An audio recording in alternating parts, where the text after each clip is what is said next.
નું જે સેટઅપ છે થોડા ફંડામેન્ટલ્સ જોઈએ, કારણ કે આરબીઆઈ તરફથી તો પૂરા પ્રયત્નો હતા પાર્થિવ કે માર્કેટને અહીંયાથી કહી શકાય કે એક પોઝિટિવ બૂસ્ટર આપે અને આપ્યું, પરંતુ જે જીઓપોલિટિકલ ડેવલપમેન્ટ આપણને દેખાડી રહ્યું છે, ખાસ કરીને ઈરાન ઇઝરાયલના ફ્રન્ટ પર જે કહી શકાય કે ઘર્ષણ વધતું આપણને બતાવી રહ્યું છે, ત્યાંથી ઘણું એક નેગેટિવ સેટઅપ આવતું જોઈ રહ્યા છે, કારણ કે ક્રૂડમાં જે ઉછાળો છે, કોમેક્સ ગોલ્ડ પર જે ભાવ આપણને પહોંચતા દેખાડી રહ્યા છે, ગ્લોબલ હેન્ડઓવર એક નેગેટિવ જોઈ રહ્યા છે. આ બધા અત્યારની જે ઇવેન્ટ્સ છે એ ભારતીય બજાર માટે તમે કઈ રીતે જોઈ રહ્યા છો પાર્થિવ?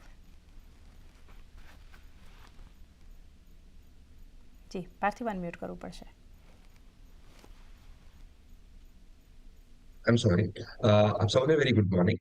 અત્યાર સુધી આપણા જે ગ્લોબલ ક્યુઝ હતા એ રિલેટિવલી ઘણા સપોર્ટિવ હતા, અને સપોર્ટિવ ફોર ધ રીઝન હું એ કહું છું કે આપણે જોયેલું પાસમાં કે યુએસ સીડ્સ જેમ થોડી ઘટવાની ચાલુ કરી તો આપણે ઇન્ડિયાના માર્કેટ્સની અંદર ફંડ ફ્લોઝ ઇન્ફ્યુઝન ચાલુ જોયું. પ્લસ આપણે જોયું કે આઈ થિંક ઓવરઓલ જે ઓઇલ હતું એ બહુ જ કન્ડ્યુસિવ એન્વાયરમેન્ટમાં હતું, કારણ કે oil was kind of in an over supply અને ઓલમોસ્ટ 63-65 બ્રેન્ટ ઉપર પહોંચી ગયેલું, which is I think very healthy for Indian macros. પણ just geopolitical escalation with Iran and Israel આપણે જોયું કે સૌથી મોટો ઇમ્પેક્ટ ઓઇલ પર રહ્યું, કારણ કે Iran is one of the larger exporters of crude, despite the fact કે ઇરાન ઉપર ઘણા સેન્કશન્સ મૂકવામાં આવે છે. પણ એ રીતે આપણે જોવા જઈએ તો I think definitely that setup is not very healthy for India.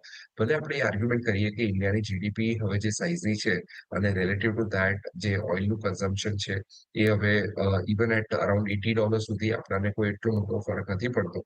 પણ લુકિંગ એટ ધ ફેક્ટ કે જે બજેટરી એલોકેશન આ વર્ષમાં કરવામાં આવ્યું છે, જેમાં not only the 1 lakh crore tax break, પણ ઓવર એન્ડ અબાઉ દેટ જે રીતનું ઓલમોસ્ટ 11 લાખ કરોડનું કેપેક્સ ગવર્મેન્ટે ઇન્ટેન્ડ કર્યું છે, we R just hoping for the fact કે એ રોડમેપમાં કોઈ ઇમ્પેક્ટ ના આવે, કારણ કે આપણે જાણીએ છીએ કે જીડીપીના ગ્રોથના કોમ્પોનન્ટમાં government spending has been a very key અને સ્ટ્રોંગ પિલર. જેના લીધે આપણે જોયું કે લાસ્ટ યર જ્યારે ઇલેક્શન્સની ઇવેન્ટ હતી ત્યારે ગવર્મેન્ટ સ્પેન્ડિંગ ઇમ્પેક્ટ થવાથી જીડીપીના ગ્રોથમાં ઇમ્પેક્ટ થયેલું. સો ફાર અર્નિંગ્સ પણ આપણે જોવા જઈએ તો જે પણ અર્નિંગ્સ આવ્યા છે, we are talking of growth of not more than 8-9%, જે એમ ઓકેશ કહેવાય, but not extraordinary to rerate the market from current level. અમારું એવું માનવું છે કે માર્કેટ્સ અહીંયા કાઇન્ડ ઓફ ઘણા રિચલી વેલ્યુડ છે. So one will have to be very cautious in terms of cherry picking new stocks and new sectors here. અને I think over the next 6 months there are lot of global volatile events જેનાથી markets could be on the edge, અને only કોઈ major 3-5% જેવો index પર decline આવે ત્યાં જ I think ઇન્વેસ્ટર્સે by કરવું છે.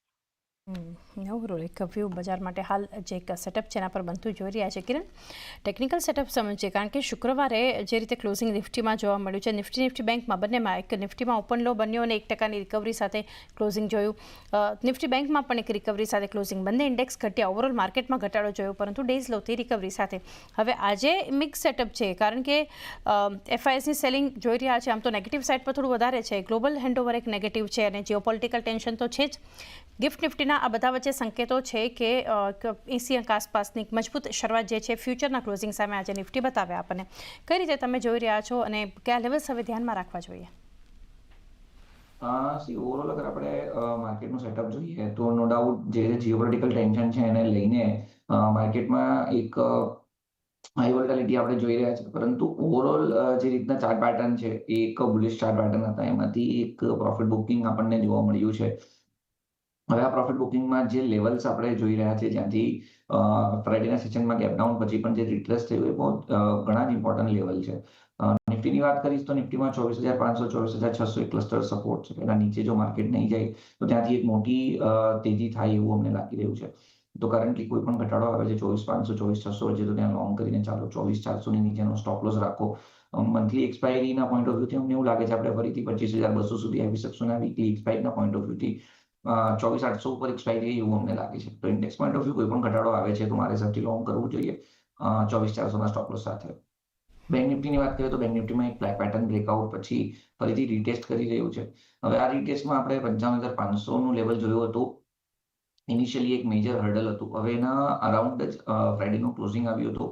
નો ડાઉટ 20 દિવસની મૂવિંગ એવરેજ ફરીથી ત્યાં એમણે બ્રેકડાઉન કરી છે, પરંતુ ઓવરઓલ સેટઅપ ઘણું સારું છે. રિસ્કી ટ્રેડર હોય તો કરંટ માર્કેટ પ્રાઇસથી લઈ શકે છે, યા તો પછી તમે ઉપરમાં 55,800 નું લેવલ ક્રોસ થવા તો જેવું 55,800 નું લેવલ ક્રોસ થશે એ પછી ફરીથી 56,000 પ્લસ સુધીના ટાર્ગેટ પણ તમને દેખાશે, એટલે ઓલમોસ્ટ 57,000 સુધીના ટાર્ગેટ આવી શકે એમ છે. તો બેંક નિફ્ટીમાં પણ કરંટ માર્કેટ પ્રાઇસ તો 55,800 ક્રોસ કરે પછી લોંગ કરી શકાય છે 57,000 સુધીના ટાર્ગેટ અમને એવું લાગે છે મંથ એન્ડ સુધીમાં આવી શકે છે.